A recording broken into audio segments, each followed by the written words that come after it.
All right, welcome to the webinar Introduction to Wealth Management Theory and Practice, also known as Yale CPWA online program. My name is Fiona Bi, and I'm the Senior Account Manager at Yale Executive Education. To everyone on the line, we at Yale Executive Education hope that you and your families are doing well. There's a lot happening in the world right now, and we know with the global health crisis comes complexity, uncertainty, and the shifting of priorities. This is our second online financial certification program, and we model it after our successful CMA online program, Investment Management Theory and Practice. Our program director, Jim Dobbs, was instrumental in creating both programs, so he knows them forwards and backwards, inside and out. In our webinar this afternoon, we encourage you to listen and engage. If you have questions, please post them. This is your time to get your questions answered. Jim is very knowledgeable, and this is your opportunity to pick his brain. To ask your questions, please use the Q&A button at the bottom of your screen. You can submit your question to everyone or just to me. I suggest you send it to everyone. They might have a similar question in mind. Another option is the chat button. Typically, we prefer you use a Q&A for questions directed towards the speaker and chat for the technical questions you would like assistance on. Now to introduce our program director. Jim Dobbs is a CPWA certified. He's also CFP and CMA certified. He was a financial advisor himself for 25 years and ran his own RIA practice before retiring from it to work full-time in his financial education company.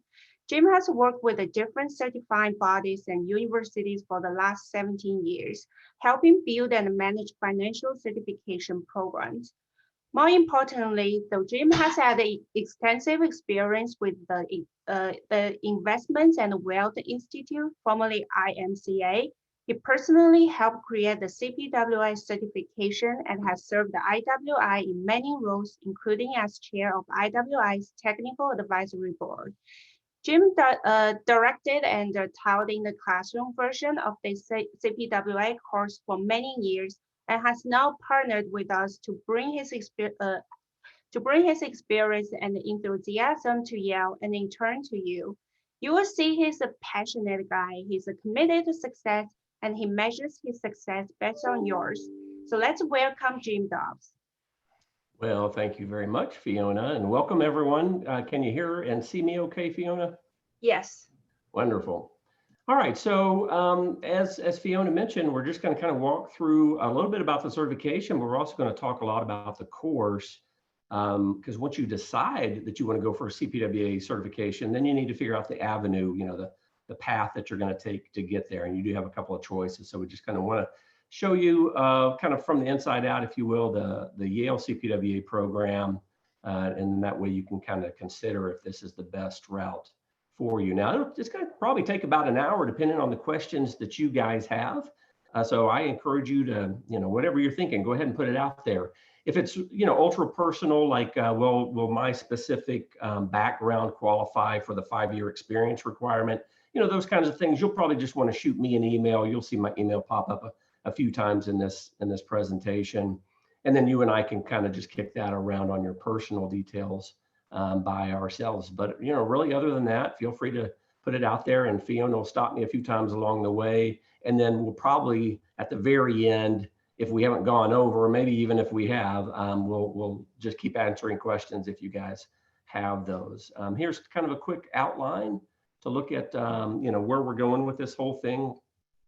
Kind of going to bounce back and forth between high level, big picture kind of things, and then getting into the weeds and the details of what you can expect in the program regarding content and structure.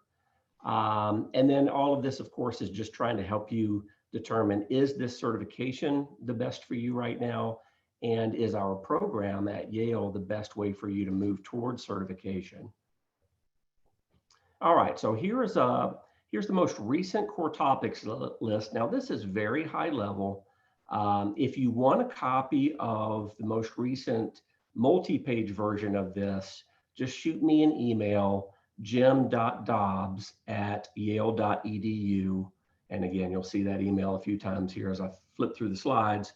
But about a little over a year ago, about a year and 3 months, I think it was, they did their job task analysis, which just basically is periodically they're going to reach out, find out how they need to tweak the curriculum and the exam, and then make those changes. So this is relatively new, and if you don't have the latest version, you'll want to get that.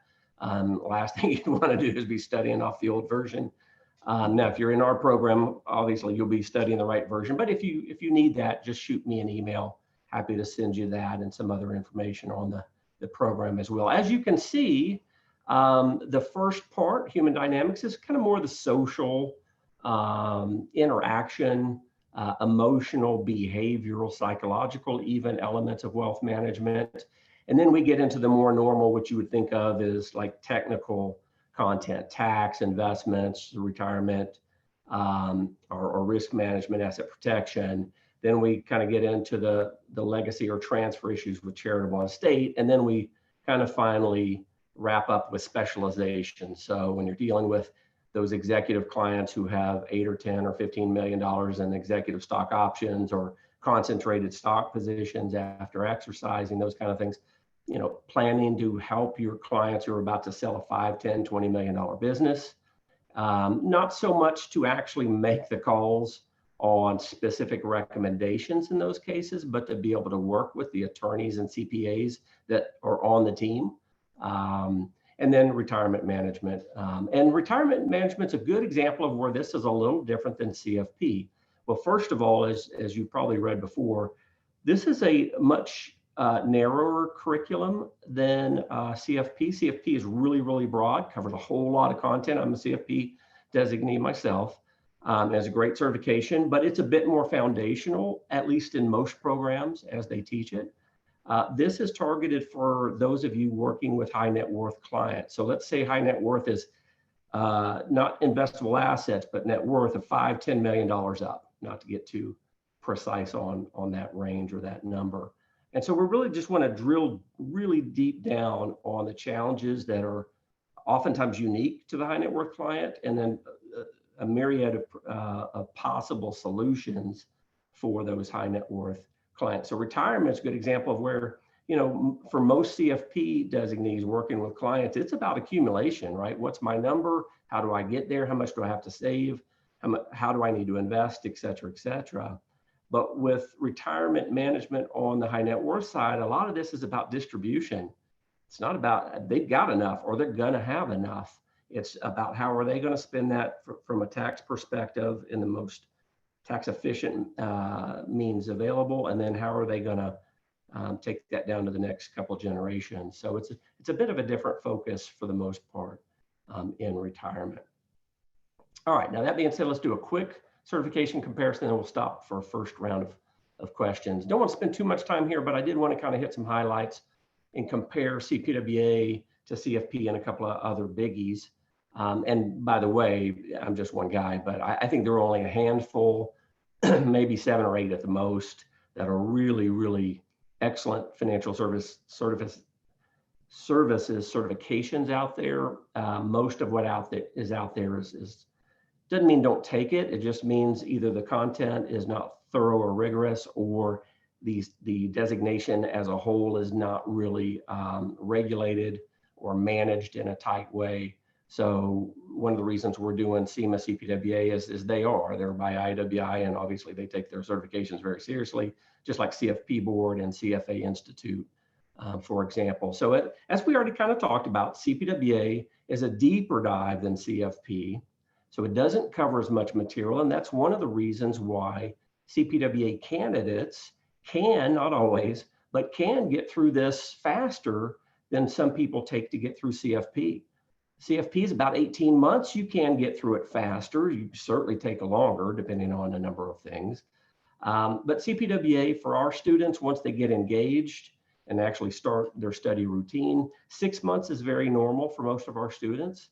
And again, it's not because it's easier. In some ways, it's a lot harder, but there's just less content and there's less that's being tested. So it's easier to get through quicker if you actually do the work and have some skills coming in the door. Now, SEMA, many of you have heard of, and we also offer the SEMA program, but not CFP or CFA. CIMA is, just as the title would lead you to believe, it's really all about investments. And so it's just one sleeve of the content found in CFP or CPWA.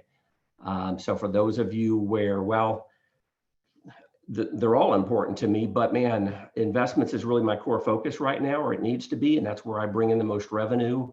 That's where I need to really be the strongest. Within CIMA might be a better fit for you than these other two. Now, I hold all three of these, and I think a lot of people in practice probably should hold all of those. I'll throw CFA in here as well. CFA is investment specific for the most part. They've broadened out their curriculum in the last decade or so.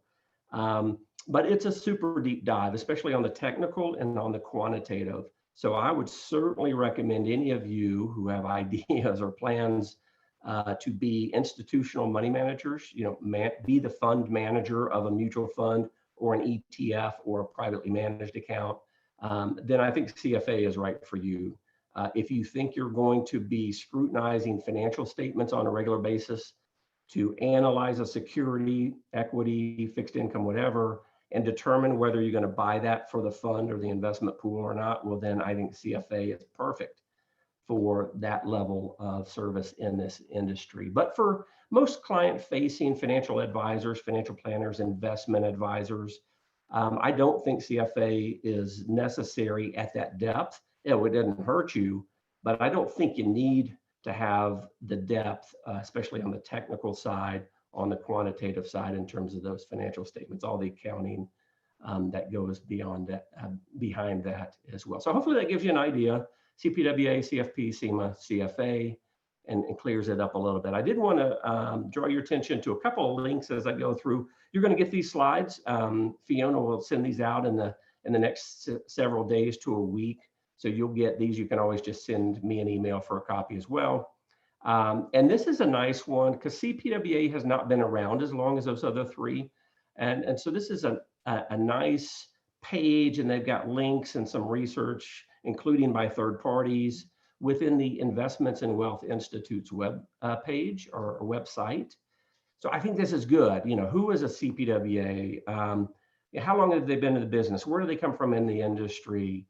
What's their age, their gender, and services they offer? How much money do they make? Those kind of things. If you're still kind of just kicking it around trying to see, is this a certification you want to go and acquire? I think that might be a helpful link to get you some background information on who CPWA designees are. All right, so we'll stop there for a minute, Fiona, and see if we've got any early questions.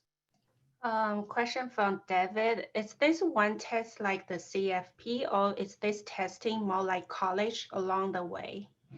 Yeah, good question. So there's a couple of tests. Depending on which educational provider you choose, they have different ways to assess that you've completed the education program. So I'll just speak to ours in that regard regarding testing.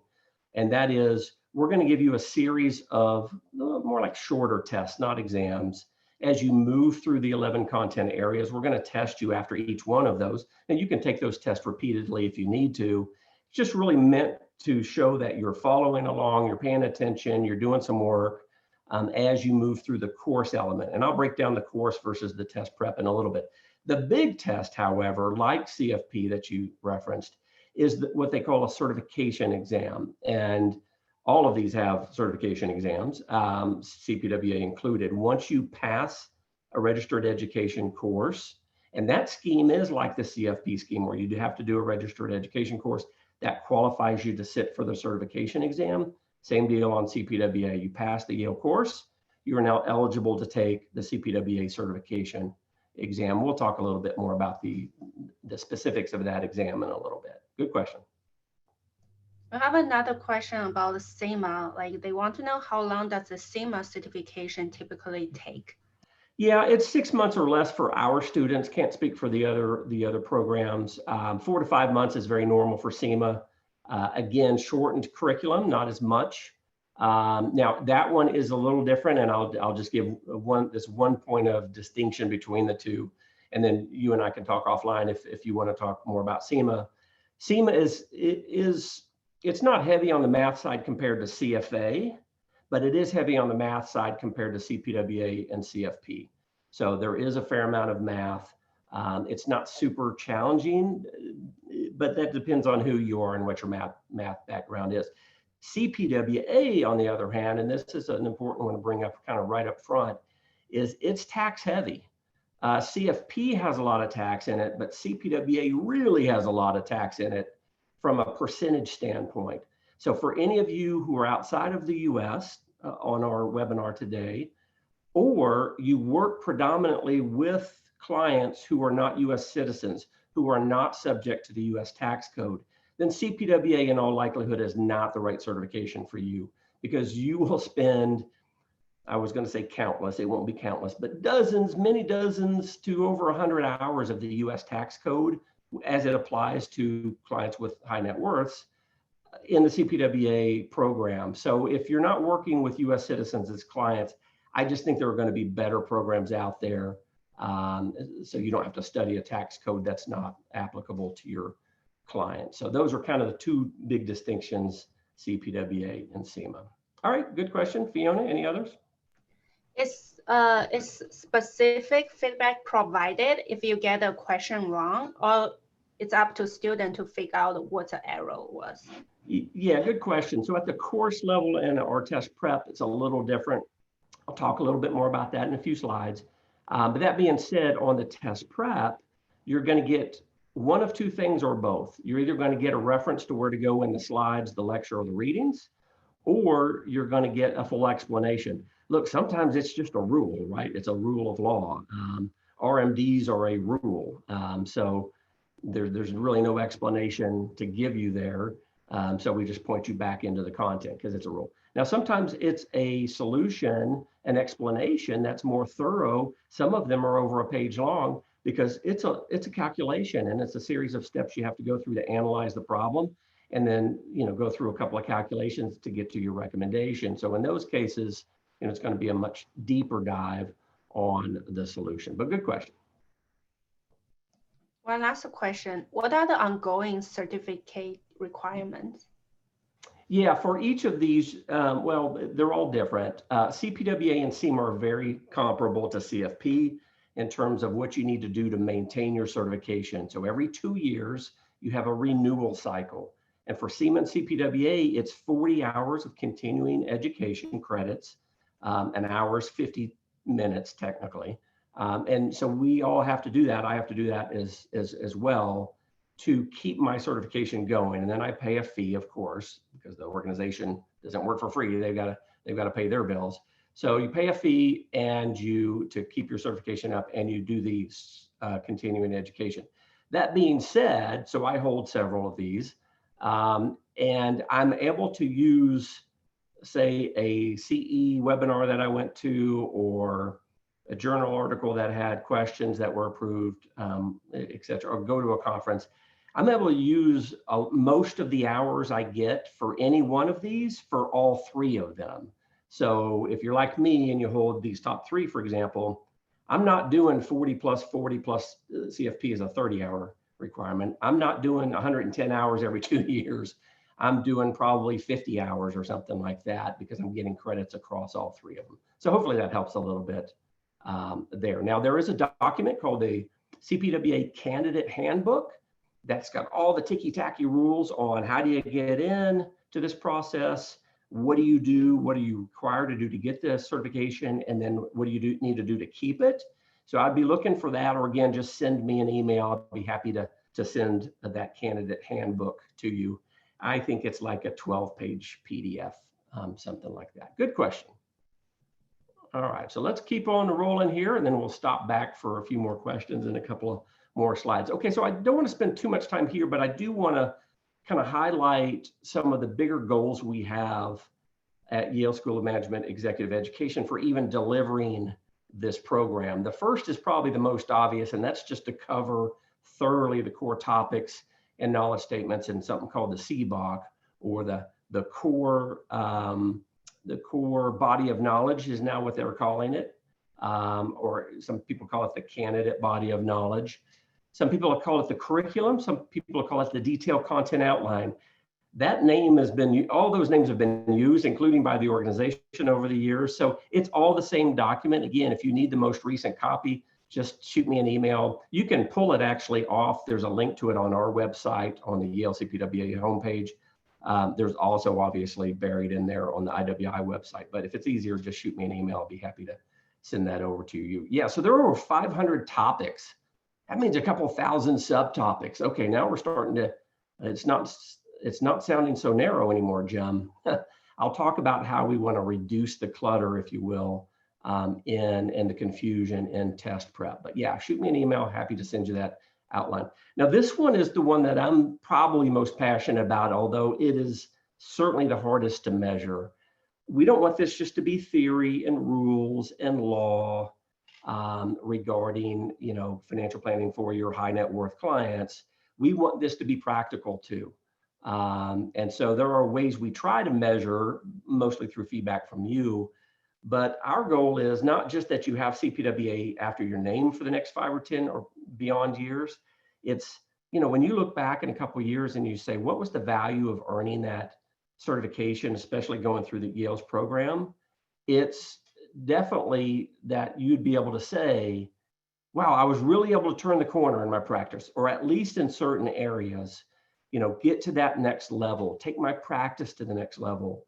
Gained a lot of confidence. So now when I sit at family office meetings every year with the clients who I feel very comfortable with, but their attorney or attorneys and CPAs or business or tax specialists, I've just got a lot more confidence to be part of that conversation now, because the strategies, I've studied those in depth now.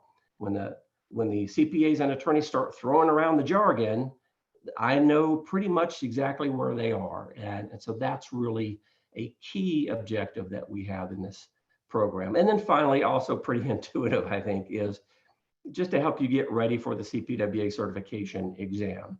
Once you pass our course, earn your certificate from Yale, you still got one more hurdle, right? You still got to get over and through that certification exam. So we want to give you the tools. We can't do the work for you, but we want to make sure you have the right tools to be properly prepared for that. All right, so let's switch gears a little bit, talk about structure and details. This is fully online. It's on demand. It's ongoing, and we'll talk about time constraints in just a little bit.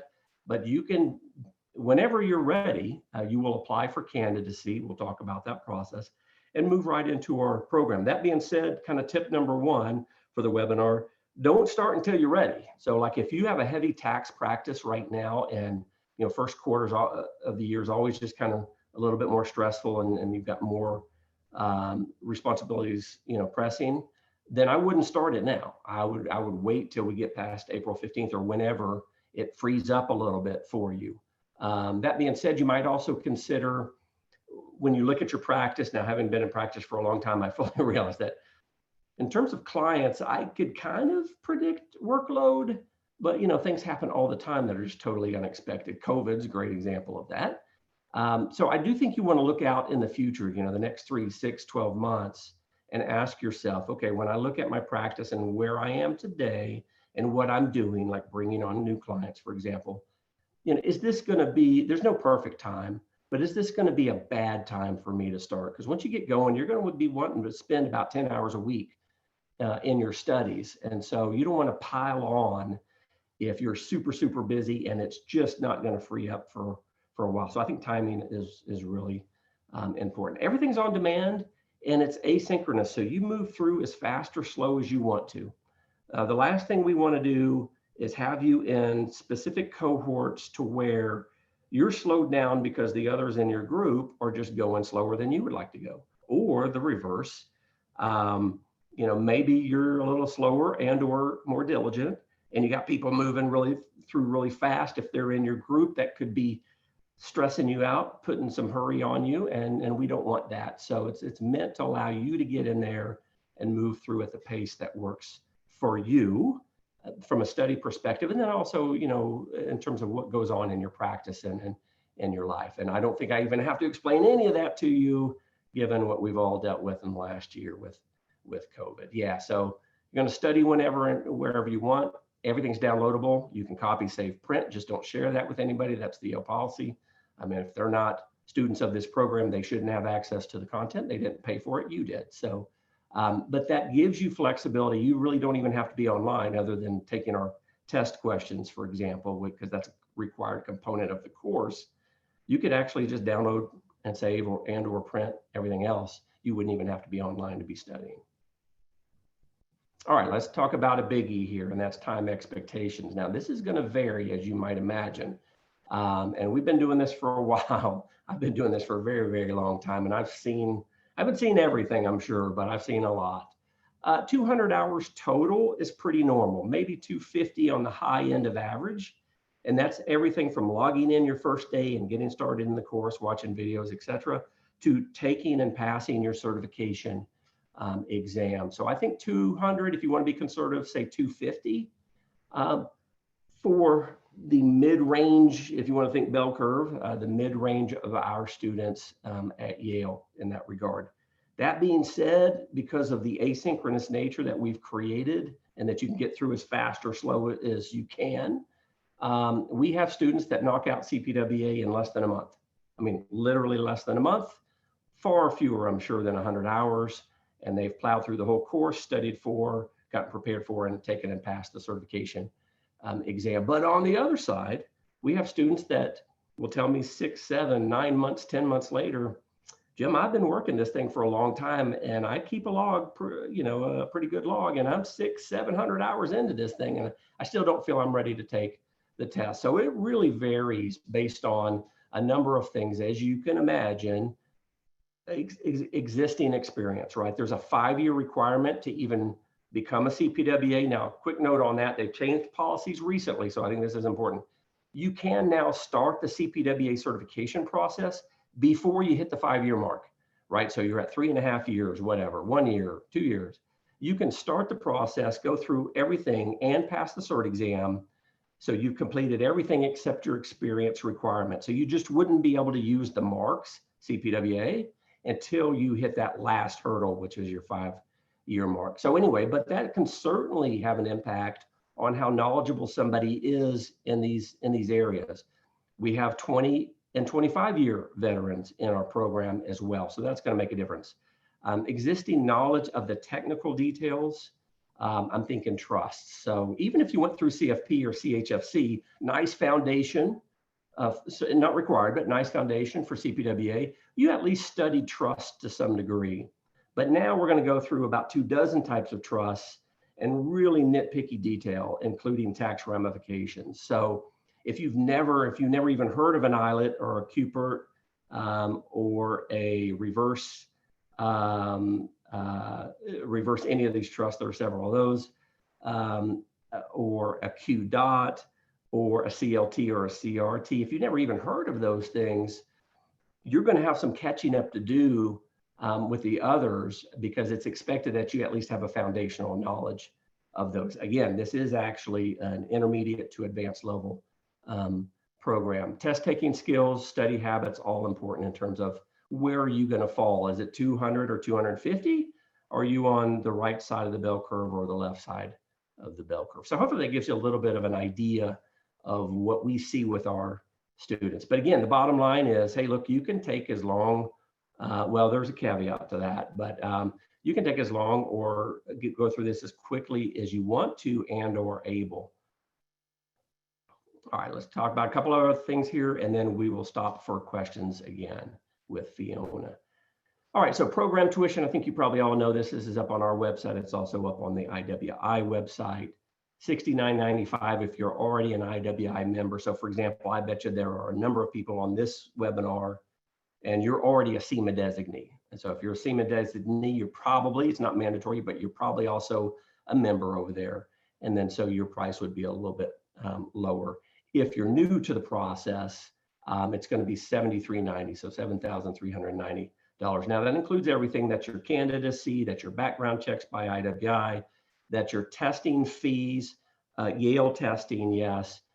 You get one shot at the certification exam with that $73.90. If you fail it and need to test again, they have a couple of rules. One, you have to wait 30 days. Sometimes they'll waive that. I've been doing this a long time, and sometimes they'll waive that. But right now it's 30 days in between attempts.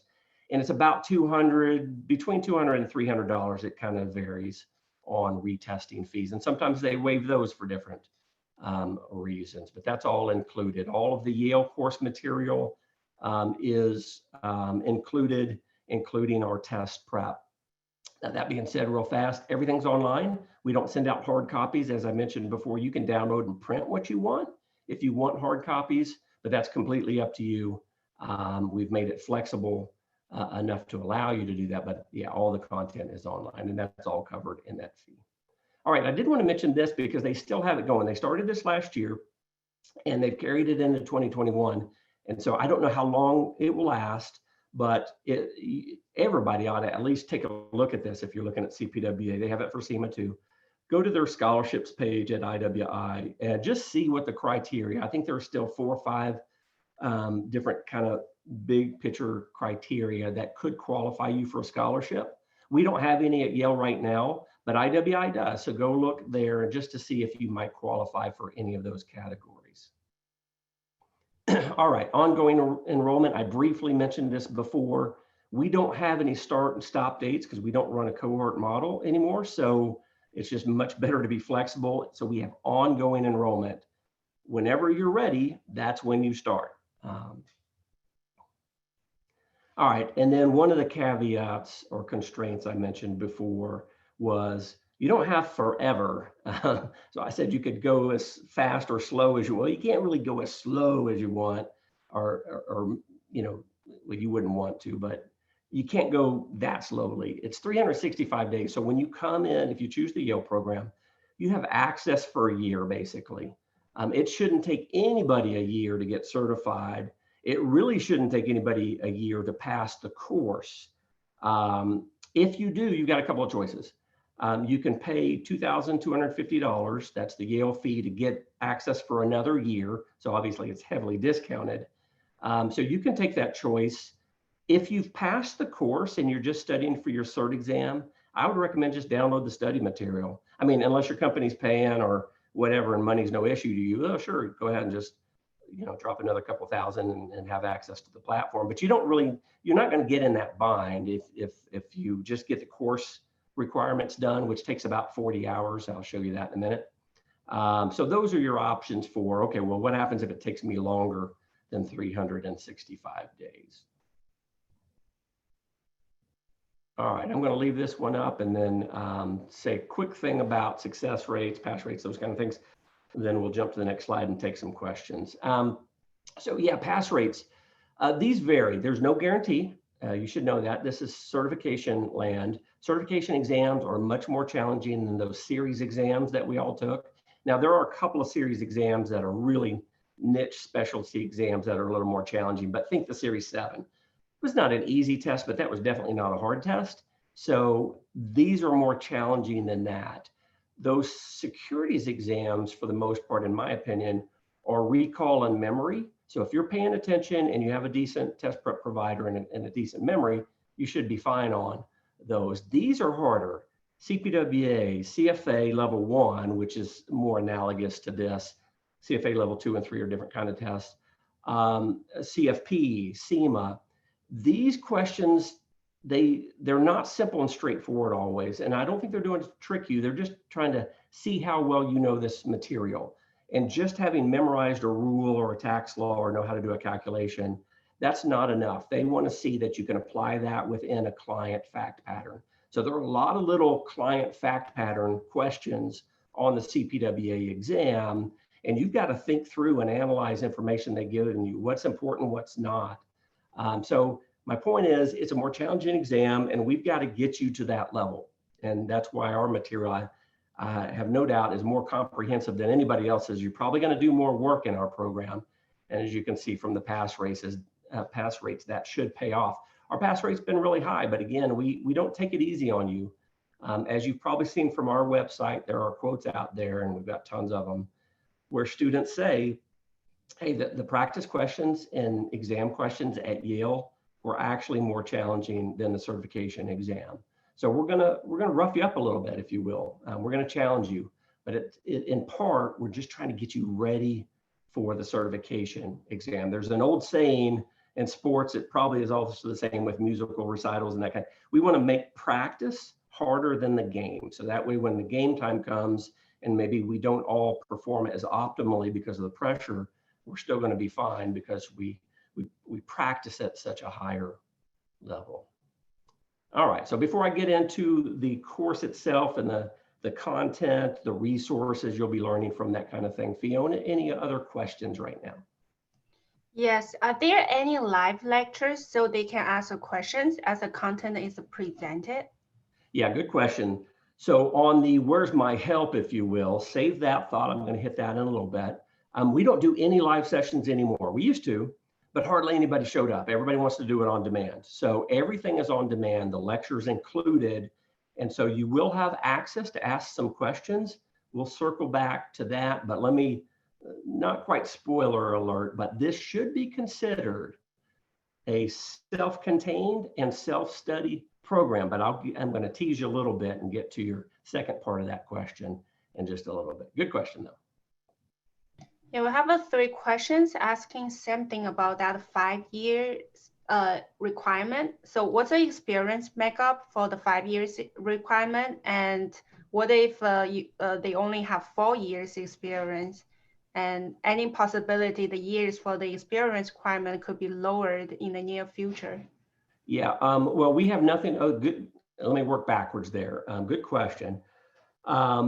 Remember, at Yale, we are your education provider, and we are providing you test prep to help you get ready for the certification exam. We are not the certifying body, so we make no rules. We have no clout in that regard.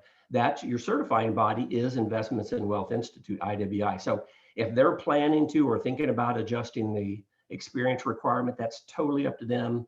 We have no input on that. Just like the certification exam, we don't get a copy of that for obvious reasons. We don't know exactly what's on that. We have to just figure that out by talking to you guys on a regular basis. They handle all of that. So that's an important thing to mention in terms of, you know, who is fulfilling what role in the certification process. Now, on the experience itself, 5 years, again, now remember, you can go through the process before you hit 5 years. You just wouldn't be able to use the marks, even if you had finished everything, including the exam, until you hit your 5-year experience requirement. If you have questions on your experience, you'll want to reach out, I think, to IWI directly and just ask them, hey, look, I'm thinking about applying. I don't know how much of this my experience would qualify. They consider financial services work as qualified, and certain business and financial work with high net worths as well. And so, you know, if you have questions on that, I think you want to reach out directly to those people in the certification department. A good contact to have over there, you may want to write this down if you have questions like that. Ashlyn Costley over at IWI, she's really good and really responsive to us when we have questions like that. So ASHLEN, last name COSTLEY. Her email is acostley, ACOSTLEY at i-w.org. So she's a good one to reach out to if you've got kind of technical administrative questions on the CPWA certification. She'll probably get right back to you. She's usually very responsive to us when we have those. Okay, so hopefully that helps. Fiona, any others? Yes, we have one question hanging here. I'm not sure if you want to cover it later, but they're asking, like, can you compare Yale's program with the Chicago Booth program regarding content and the price? Yeah, so price is about the same as you'll see on IWI's website. You can just go to IWI, go to certifications. It's a maiden tab. In fact, you don't even have to click on CPWA. You'll get the drop-down menu under CPWA and then just go to costs. And it just lines up your options. And so you can look there and see what the prices are. Again, about the same, Chicago Booth and Yale. In fact, I think it's actually right now identical.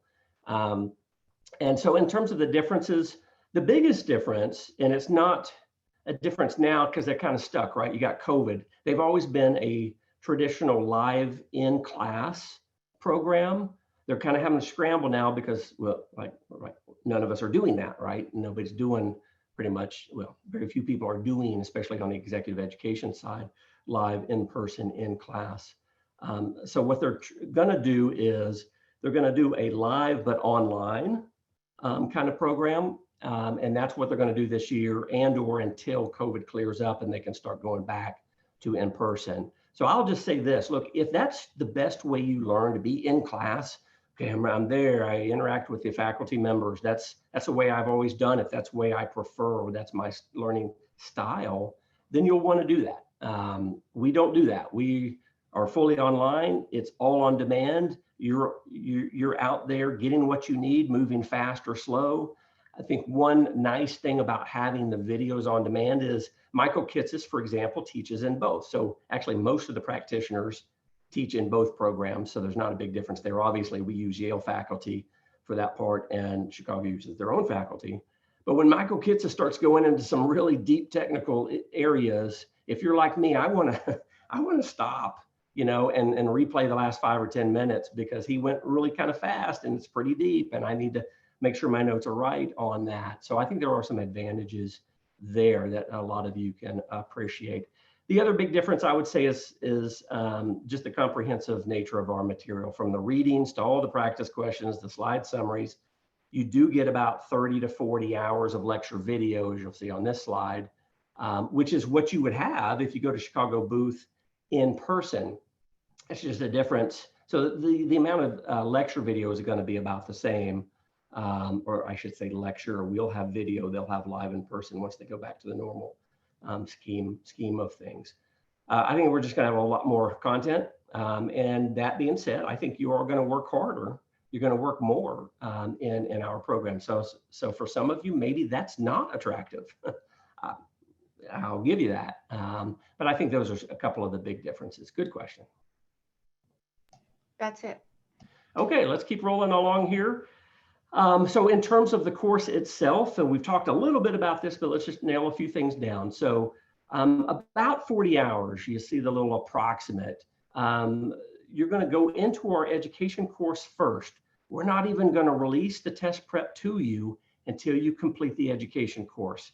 The reason is we don't want you overly focused on the exam yet. Oh, there's going to be plenty of time for that, believe me, when you get there. But we want you watching those 30 to 40 hours of lecture, taking good notes, paying attention, really getting your legs under you before you get into all the nitty-gritty details of test prep. We need you to have a strong foundation. After all, some of you never did CHFC or CFP or any kind of financial planning education in college or in your career. Granted, some of you did a lot, but we just need to make sure everybody's at least got a foundation before they move into the details of test prep. So you're going to watch these videos in the 11 sections. You're going to study their slides. You're going to take tests until you can get yourself through that. Once you do, then we feel like, okay, you've spent the time, and again, about 40 hours is normal for our students as we track it. Okay, you've got your foundation. Now you're ready to move on to studying and preparing for the certification exam. So once you pass the course, think of that as part A. So in our program, you got part A, the course itself, part B, test prep for the cert exam. You've earned your Yale certificate of completion from SOM. And you're eligible now to schedule your certification exam. Now, you're not ready to take it. You need to do all the test prep, or at least go through the test prep and see where you stand and assess yourself. But what we do is we send your name immediately, well, within 24 hours of passing our course, to IWI. They then send you an email that says, great, John, congratulations. The Yale team just told us you've completed their course. You're now eligible to schedule your certification exam. You can either do it through a testing center, Pearson VUE is who they're using, or ProctorU if you want to do home testing. And then they give you the information you need and the websites to go in there with your special student number, your testing number, to go ahead and schedule. We actually recommend you go ahead and schedule it. And I'll talk about the timing of that in a minute. Again, you're not going to be ready to take it, but schedule it. Yeah, absolutely. You should schedule it.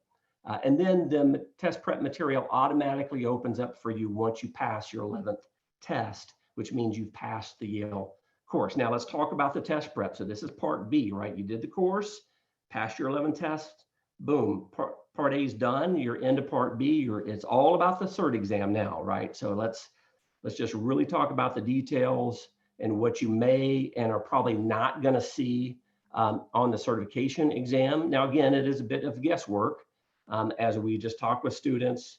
Within these major certifications we talked about at the beginning of this webinar, they don't release those questions to us. And it's managed very tightly in terms of separation between education, test prep, and certification.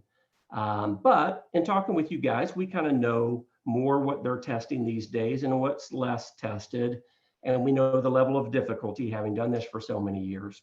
So we can put together a really nice, I would say pretty concise test prep outline of content for you. So we've got, now when you're going to go back through those 11 sections again, instead of detailed kind of like lecture, college lecture type of exercises, now we're going to go through a bunch of test prep slides. It's many, many hundreds. It's not quite 1,000 yet, but it's a lot of test prep slides over the 11 sections. And I'm just going to walk you through those pretty quickly, saying, hey, look, see these next 3 slides? These are heavily tested. You really need to nail these down. And if these 3 summary slides and practice questions don't do it for you, you need to go back to the lecture or into the readings, because we have over 2,000 pages of readings, to kind of get the deeper dive and get what you need.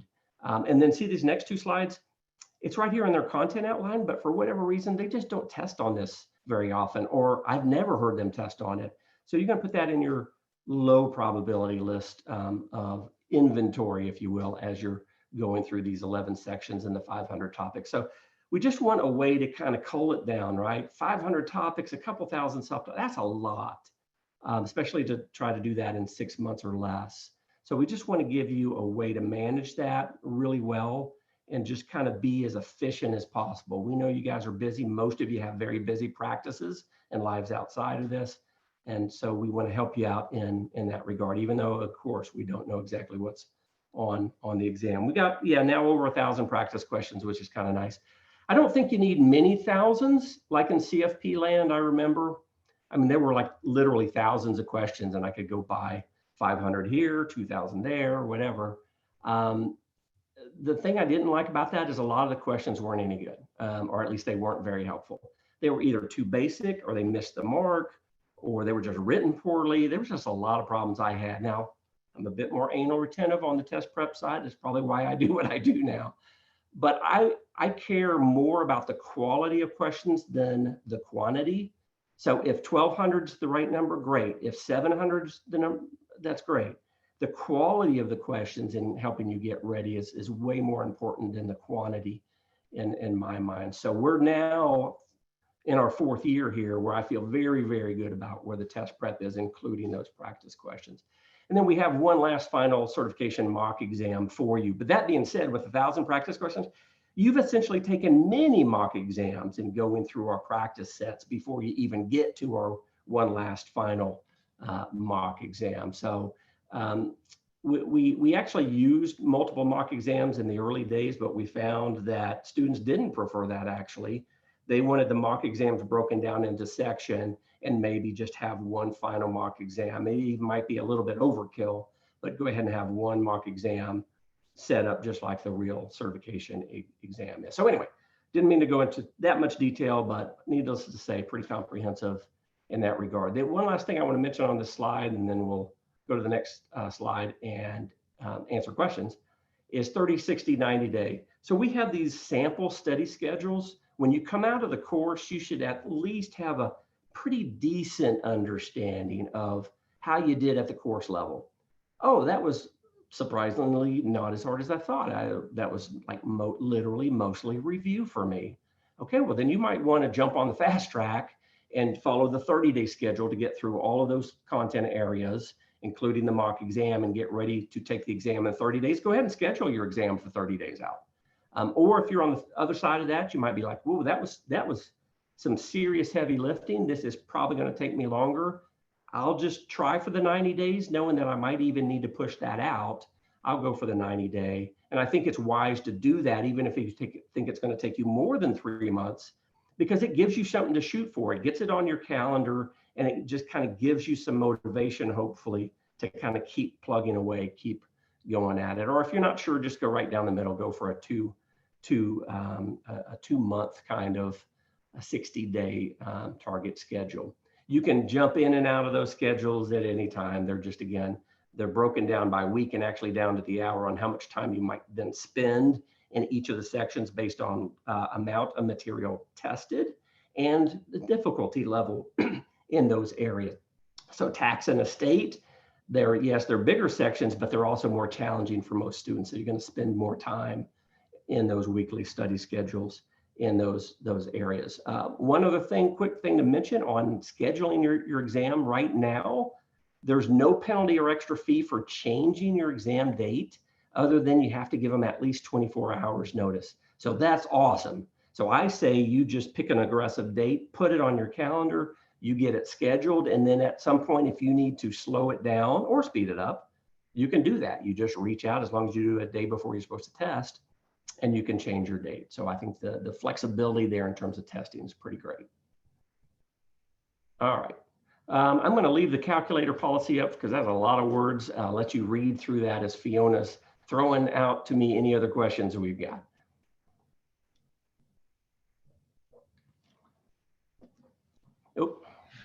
Can we use 529 funds for the program? They cannot use the funds for the CFP program. Which funds again, Fiona? 529. Oh, 529 plan. Yeah, because this is not offered for academic credit. 529 plan funds would not be able to be used for this. Now, you'll get some very aggressive CPAs argue that point, but for this program and our sister SEMA program, you won't be using the 529 funds for that. Good question, though. Do the practice questions also have a visibility to the correct answer after you have answered the question yourself? Yeah, so all of the questions at the test prep level are meant to be more transparent, if you will.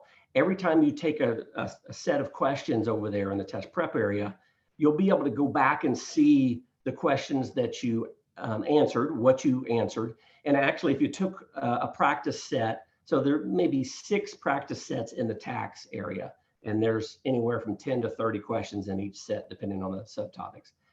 If you took one of those sets 5 times, actually in Canvas, you're going to see the history every single time you attempted the practice set, and you're going to be able to see what you answered and see what's right and what's wrong and the solutions for any of those on demand. Now, at the test level, because those are required, we don't give you as much feedback. Yes, we let you go back and take them again, but we don't want to give you the solution on the test questions in the required area, because we need to see that you're working. We need to see, because you're not in front of us like in a live in-person scenario, we need to see that you're working, and the way you do that or prove that is by going back in there. So in the test area where there's 11 sections and tests of anywhere from about a dozen to 2 dozen questions in those tests, nope, it's just going to tell you right or wrong. You need to go back into the lecture to see what you got right and what you got wrong. But on test prep, everything's transparent. Great question. Are the test prep guidance videos and summary slides generally enough to prepare for the exam, or will the readings be necessary too? Good question. Yeah, it's absolutely the latter for most of you. Now, you line up 100 people that are wealth managers, advanced financial planners, and you bring them into our program, maybe 2 to 5 are really super sharp already, right? So maybe just doing summary slides and practice questions gets it done. But for the vast majority of you, and it's not a knock, it's just this is really deep, challenging material. You are going to need to use the readings, maybe not in the ethics section per se, maybe not even in behavioral finance or family dynamics, but in the other technical areas, the traditionally technical areas. Yeah, I think you're going to be in the readings in every single section. In some sections, it may be a lot because it's like, oh, wow, planning for executives. All my clients are like business owners. I'm just not that sharp. And okay, well then, yeah, you're probably going to spend many hours in the readings for the section for planning for your executive clients. And then the reverse. Oh no, like almost all my clients are executives. I don't hardly have any business owners. Well, you're going to spend a lot of time in that one, including in the reading. So suffice to say that all you are different in terms of where your strengths lie, but you are going to need to get into those readings in areas in which either heavily tested and or B, you're just not strong in that area. That is a great question though. Thank you. Do you have any feedback from candidates on whether it is easier to take the exam at a test center location versus with a virtual proctor at home? Yeah, I love it. No, that's a good one because the home testing now is new. It's only been around for a couple months. And so ProctorU, that whole thing has been new. We've had dozens and dozens of students do it between the two programs.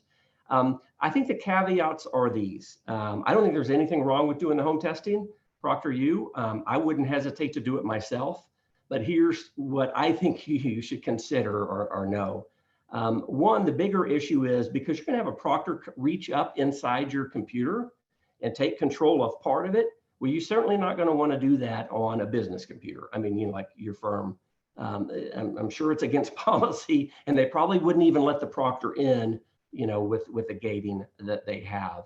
And while I know they say, well, we can only take control of this part of that, but if you have a computer in which you plan on testing in that way, and you have sensitive information on it, personally, I just wouldn't do it. I trust that they're going to do what they say, but I just wouldn't take the chance. So I want to have a computer at my disposal that I want to use that doesn't have a lot of sensitive information on it. The other thing is you're going to have to show the room with your camera. You do that at the beginning, and then when you go for a bathroom break, I think you get one. I don't know what happens if you have to take two. You have to ask your proctor that. But every time you come back, you've got to do the camera around the room thing. Again, not a big deal, just a bit of a hassle, but just be aware of that. Lastly, and I think maybe as important as anything else on home testing, I think the only negative that we've heard is it can take half an hour or longer to get set up. So you've got a testing start time of 10 o'clock in the morning or whatever, 9 o'clock in the morning. I would get there at least half an hour. I would open up, log in at least half an hour because it literally can take you over half an hour to get set up. Now, we've had other people say, oh no, I was done in 10 minutes. But for a number of reasons, technology, can they get through? Do you need to take anything down? Get in a proctor who's available, all that stuff can take. So, it's not like that would count against your time because your time's going to start when they start the clock and you actually open the exam. But you just don't, the last thing you want is stress before an already somewhat stressful event. So just get there half an hour early or more and just take a little of that pressure off of yourself. Good question. Can we use Canvas to study together? Yeah, absolutely. What I would recommend is reach out through the discussion board. Discussion board's pretty lively, so you'll want to reach out and communicate with each other there. We'll talk about that in a minute, a little bit more. Create study groups. Everybody's got Zoom now. We've been using Zoom for I don't know how many years, but now pretty much everybody has Zoom or something like that, an alternative. I would do that. Now, there is not a formal classroom within the Canvas program at Yale where you can go inside of Canvas and actually have a video, breakout room or something like that. But there are ways for you to talk to each other within Canvas so you can give each other information to contact each other outside of Canvas. Good question. No more open questions. Okay, so we're at the top of the hour. I've only got a couple of slides left here. If you need to drop off, this replay will be available in the next few days, at least the next week.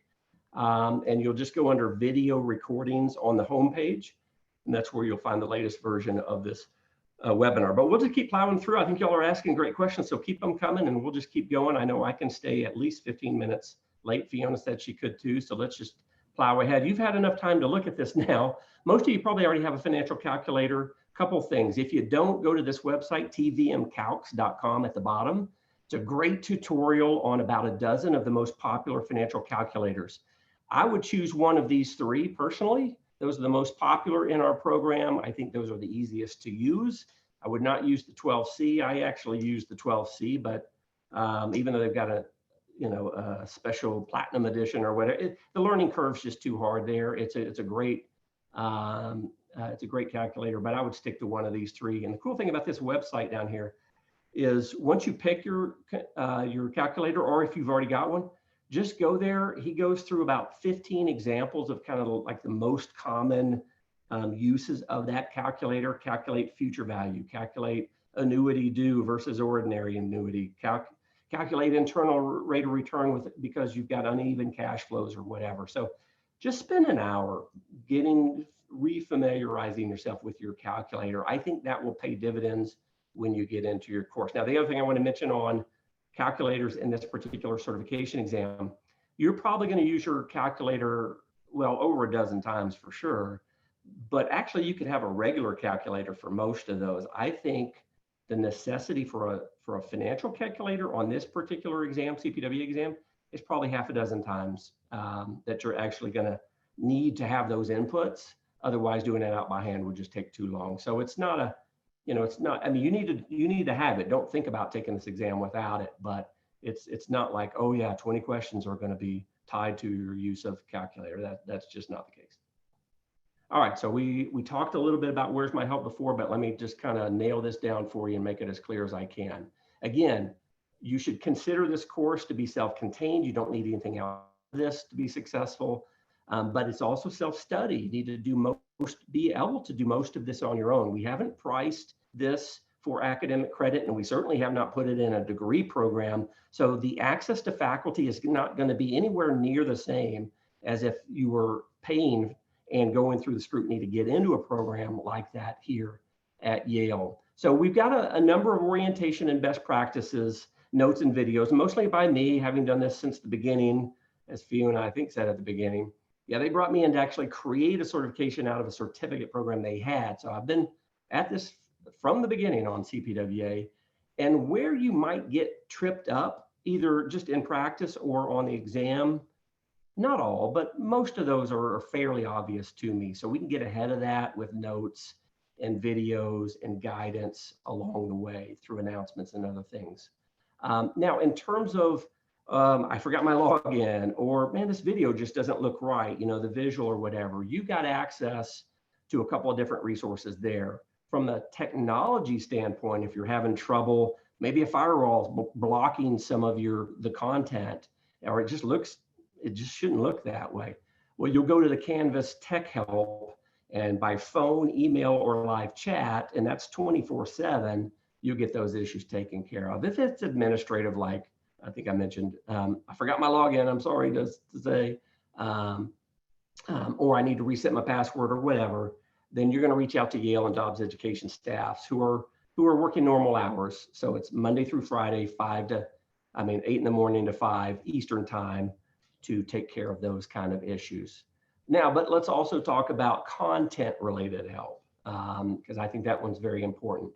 And it's limited, but it is there for you. The first thing to do is use that discussion board. It's really meant for you guys. I'm in there almost every single day of the week, actually, just seeing what you guys are talking about, making sure nobody's inadvertently leading somebody astray. I have a question on rolling grads, and then somebody jumps in there and gives bad information. Well, because I'm looking at that stuff all the time, I can make sure to bring it back when I need to. Create study groups. Just saw a post this morning, actually, which was refreshing to see. Somebody reaching out, say, hey, I'm new to the program. I'd like to do Zoom, weekly meetings. If you're interested, here's my LinkedIn information. Reach out and let's do it. And so I encourage you to take advantage of that, because we don't publish your names or your contact information to everybody else who's in the program at that time for obvious confidentiality reasons.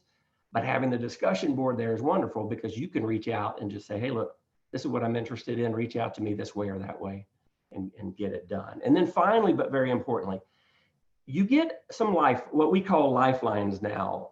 If you're in the content, again, remember, 500 topics, thousands of subtopics, and you're just stuck and you think it's really important, either at the course level or especially in the test prep level, and you just need the help to get over it. You've gone back through the slides because you were in a practice question, you read the solution, you got the question wrong, you're like, it's still a little fuzzy.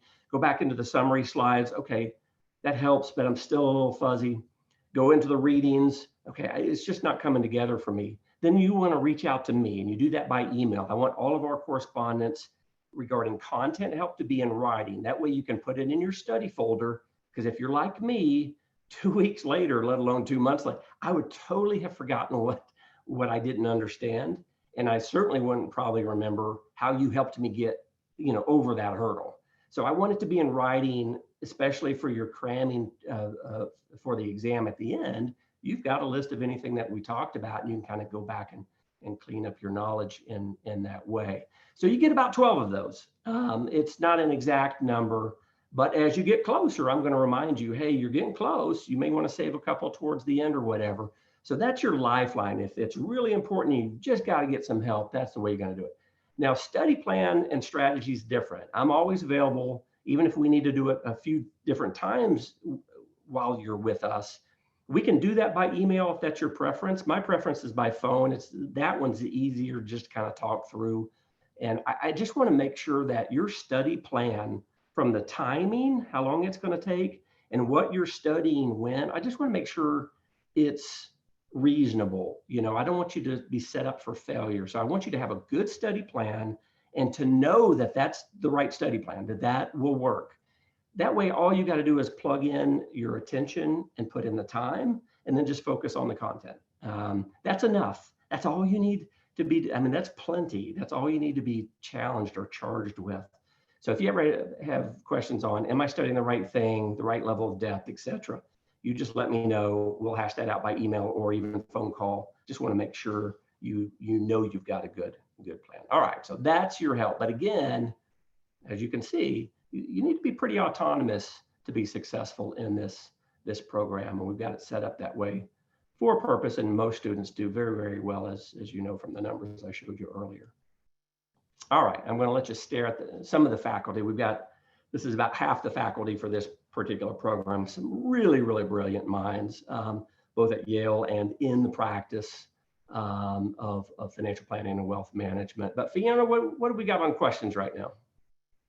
We have one question. Does the program provide instructions on how to use certain financial calculators? Good question. Now, you may have been typing that in right before as I was talking about the financial calculators. We don't require you to use, a specific type. Any of those on the list that came right out of the candidate handbook from a few slides ago, let me just scroll up there real fast, are allowed. So when we do solutions in our practice sets, we just say, look, here are the inputs. You were solving for FV, future value. So your PV was minus whatever, your I was 14 years or 28 periods because you're doing semi-annually or whatever, your I was 7.5 or whatever. And then you would need to know on your calculator where those buttons are and what order, if an order is needed. And so that's why this website is great for you if you're not comfortable or familiar with your financial calculator. Spending an hour or two there, I think would be very well spent to get you ready for what we're gonna do with you in our program. Good question. No more questions. Okay, so just a couple more here. Student feedback and scores. There are about 30 things we try to measure with you guys. Once you finish our course and take the CERT exam, pass or fail, of course, most of our students in the last 3 years have passed on a first attempt. We want, pass or fail, we want your candid feedback. So we reach out for that just as soon as we hear from you that you have taken, pass or fail the exam. So there are a bunch of things we look at quantitatively. This is what I'm focused most on personally. I love to see the feedback, constructive, praise, whatever. We want to see that too. And there's lots more quotes on the website as well. But I want to try to be in the high 4s wherever we can. Mid 4s is okay, but that's pretty good for programs where a 5 is the top end. Our NPS or Net Promoter Score is around a 70. I would imagine most of you are using NPS now. You can look that up. You can just Google Net Promoter Score if you need a little refresher on what that score is. But yeah, 65 to 72 is kind of where our NPS bounces around for this particular program. So yeah, I've been doing it for a while, and we've got a nice system. We've got the content where it needs to be, and we've got the right structure for most people, knowing fully that you all learn differently and you all have different preferences as well. So we want to create a program that allows you to move back and forth between the resources that work best for you. If it's video lecture, great. If it's the readings for the deeper dive, great. If it's the practice sets, pouring through the 1,000 questions over and over again, great. You're going to use them all. You should use them all, but you're going to lean more towards a couple than others just based on your own style and preferences. All right, so we've been answering these questions the whole time. How important is flexibility in terms of studying on your own schedule? If that's super important and maximum flexibility is needed, then you probably really only have one choice on that one. But for some of you, flexibility is not as important, and that's okay too. Customizing your learning plan, I think that's really important. That's kind of what I alluded to. You've got 5 or 6 different major types of learning tools, and you're going to want to use them all, but you're going to gravitate, you're going to kind of customize your learning based on how you learn best. For me, this is not for all of you, but for me, the videos are really, really important because I need to have somebody explain things to me. And I'm taking notes as I go, and I can watch them again if I need to. The practice questions are really, really important for me because that's my way of actually doing something. And then the readings are really important for me as backup when it's like, okay, I know I'm gonna need to spend 20 or 30 minutes on this, but I'm gonna go take the super deep dive and read those 21 pages on GRAT strategies. Okay, I'm gonna do it. So that's for me, but you all are gonna have a little different diagram in terms of how you use these resources, to kind of go back to that last person's question. All right, plenty of coverage. I try to make sure that it's always going to be comprehensive. You know, if anything, it's always going to be a little bit over what you need. I try to balance that. I don't want it to be too much over what you need, but I never would want it to be not enough. And that's been something I've heard in the past of people who didn't use Yale. So I don't ever want that to happen. So we're going to probably work you a little harder actually than you need to be successful. Do you have the motivation, self-discipline? You're going to get weekly call outs by me. And then also we're going to send out emails once a month, that kind of thing, just to check in with you. But we can't do it for you. You've got to put it on your calendar. You've got to spend the time. You got to make that commitment to do it. So I think that's an important question to be honest with yourself. Hey, am I at a place right now with my practice and my personal life to where I can do this? Because there's not going to be, yeah, Jim's going to be chirping at me every once in a while, like weekly, but you know, he's not going to come in there and make sure I'm doing it. I've got to be disciplined enough to do that. Are you ready for a challenge? This is not light work, guys. It's intermediate to advanced. I'm not trying to scare you off. I'm just saying, hey, you can make it, but it is going to take a lot of work for most of you. A lot of attention, a lot of focus, especially on the details. But if you're up for a challenge and you're ready to join the Yale family, pretty cool. Quick story there. I've got a number of degrees. My last one was from Carnegie Mellon, so I'm not a Yale guy. I didn't get any of my degrees from Yale, but they still welcome me into the Yale family.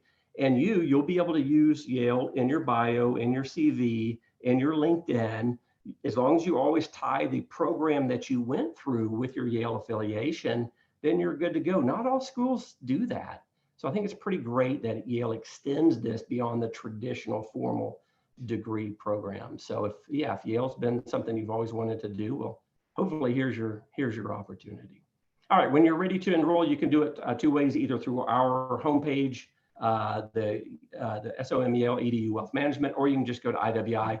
Regardless, you're going to end up at the IWI, the second link there, because they manage the enrollment process. You'll apply through them, you'll pay through them. It's just on the application, you'll choose Yale as your education and test prep provider. And then once you get approved by them, they'll send your name to us. We get that list 3 times a week. It's Monday, Wednesday, Friday. And then it takes us a few days to no more than a week to get you enrolled in the program at Yale. So that's logistically how it works. And then here's just Fiona and my contact information if you have any questions about Yale School of Management, Executive Education. Fiona's a great person to help you with that. SEMA, CPWA certifications, and our programs, obviously, I would be the one to come to for that. Whew, okay, so that's it from me. Fiona, I know we're over here by about 15 minutes, give or take, but I'm happy to stick around for a few minutes if there are any final questions. No open questions, but fantastic. Great. Thank you, Jim. And thank you for joining us this afternoon, for submitting so many thoughtful questions. We really appreciate that. So for more information, you can visit our website or reach out to us directly with any additional questions. So this webinar, including the video recording and the slides, will be shared in the coming days. So while we hope to see you in our program, we truly wish that you find a program and a path that's the best fit for you. So thank you again for sharing your time with us. And this concludes the webinar. Thank you.